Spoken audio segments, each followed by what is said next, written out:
સેવા સદનમાં પાણી ભરાતા પરેશાની થઈ। વરસાદના પાણી સાથે ગટરના પાણી પણ સેવા સદનમાં ઘૂસી ગયા। દ્રશ્યો બતાવી રહ્યા છીએ છે સુરતના કામરેજના સેવા સદનના। સુરત જિલ્લામાં જે રીતે મુશળધાર વરસાદ વરસ્યો છે અને સૌથી વધારે વરસાદ છે તે કામરેજ તાલુકાની અંદર વરસ્યો છે। 14 ઇંચથી વધુ વરસાદ સવારથી અત્યાર સુધી વરસી ચૂક્યો છે અને ઠેર ઠેર પાણી ભરાવાની સમસ્યા છે તે સર્જાઈ છે।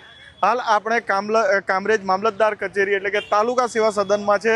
દ્રશ્યમાં જોઈ શકાય છે કે આખી જે મામલતદાર કચેરી છે તાલુકા સેવા સદન છે આખું પાણીની અંદર તરબોળ થઈ ચૂક્યું છે। ખાસ કરીને વરસાદના પાણી કરતાં વધુ આ પાણી ઇફેક્ટ કરી રહ્યા છે।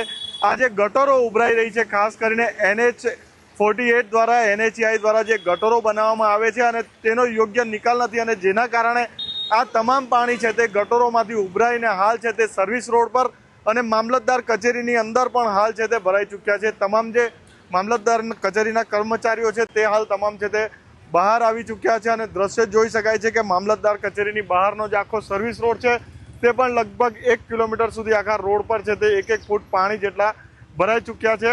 ખાડીઓ પણ ઉભરાઈ રહી છે। ખાસ કરીને અહીં જે મામલતદાર કચેરીના જે કર્મચારીઓ છે અધિકારીઓ છે તે પણ અહીં ઉપસ્થિત છે। ખાસ કરીને તાલુકા પંચાયત પ્રમુખ છે કૌશલભાઈ પટેલ તે પણ અહીં ઉપસ્થિત છે। સીધો તેમની સાથે ચર્ચા કરવાનો આપણે પ્રયાસ કરીશું।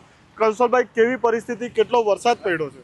વરસાદ અત્યાર સુધીમાં 15 ઇંચ જેટલો વરસાદ પડી ગયો છે ને અત્યાર પછી બી પડવાની સંભાવના એવું કહેવામાં આવ્યું છે। ખાસ કરીને કૌશલભાઈ, આખા તાલુકામાં જે વરસાદ વરસ્યો ઠેર ઠેર પાણી ભરાયા છે, અનેક સોસાયટીઓમાં પાણી ભરાયા છે, મામલતદાર કચેરીઓમાં પાણી ભરાયા છે, લોકો રોષ વ્યક્ત કરી રહ્યા છે। રોષ વ્યક્ત કરે છે પણ પાણી જે કુદરતનું જે આ વરસાદ પડવાનું કારણ છે, કુદરત વરસાદ એટલો જોરમાં આવ્યો છે કે પાણી લોકોના ઘરમાં નવાગામ બી ભરાયા છે, નંસાર બી ભરાયું છે, વાવમાં બી ભરાયા છે, કામરેજમાં બી ભરાયા છે ને ઘણી જગ્યા પર ભરાયું છે। એમાં NHAI નો કોઈ પણ જાતનો સહકાર નથી મળ્યો। NHAI નું ટોટલી તંત્ર આમાં નિષ્ફળ છે।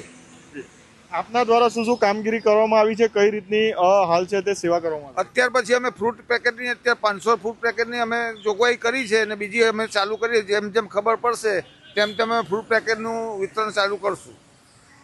બિલકુલ, તો જે NHAIની જે નફટાઈ કહી શકાય કે જે પાણી છે તે હાલ એનો યોગ્ય નિકાલ ખાડીની અંદર નથી કરવામાં આવી રહ્યો અને ઠેર ઠેર આ રીતે ગટરના ઢાંકણાઓ છે તે ખુલ્લા મૂકી દેવામાં આવ્યા છે અને તે પાણી ઉભરાઈ અને સોસાયટીમાં અને આજુબાજુના જે સર્વિસ રોડ પર છે તેની પર ફેલાઈ રહ્યા છે। ખાસ કરીને મામલતદાર કચેરી આખી છે તે પાણીની અંદર ગળાડૂબ થઈ ગઈ છે, અંદર જવાનો રસ્તો પણ નથી, એટલી હાલત ખરાબ છે। જે બેન્ચ જે બહાર મૂકવામાં આવી છે અરજદારો માટે તે બેન્ચ પણ છે તે આખી હાલ છે તે ડૂબી ગયો હોય તેવી પરિસ્થિતિ છે।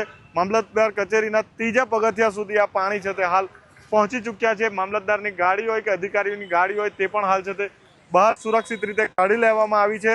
પ્રશાસન હાલ છે તે કામે લાગ્યું છે, પરંતુ વરસાદનું જોર જે હતું આજે 15 ઇંચ વધુ વરસાદ જે ખાબક્યો છે, જે રીતે તાલુકા પંચાયતના પ્રમુખ જણાવી રહ્યા છે કે 15 ઇંચથી વધારે વરસાદ ખાબક્યો છે। જે સિસ્ટમ છે અથવા તો જે ડ્રેનેજ લાઇન છે તે એટલી કેપેસિટી નથી કે આટલું પાણી વહન કરી શકે અને જેને લઈને આ પરિસ્થિતિનું નિર્માણ હાલ છે તે કામરેજ તાલુકાની અંદર થયું છે। ઇન્દ્રમલ શાહ, ABP અસ્મિતા, સુરત।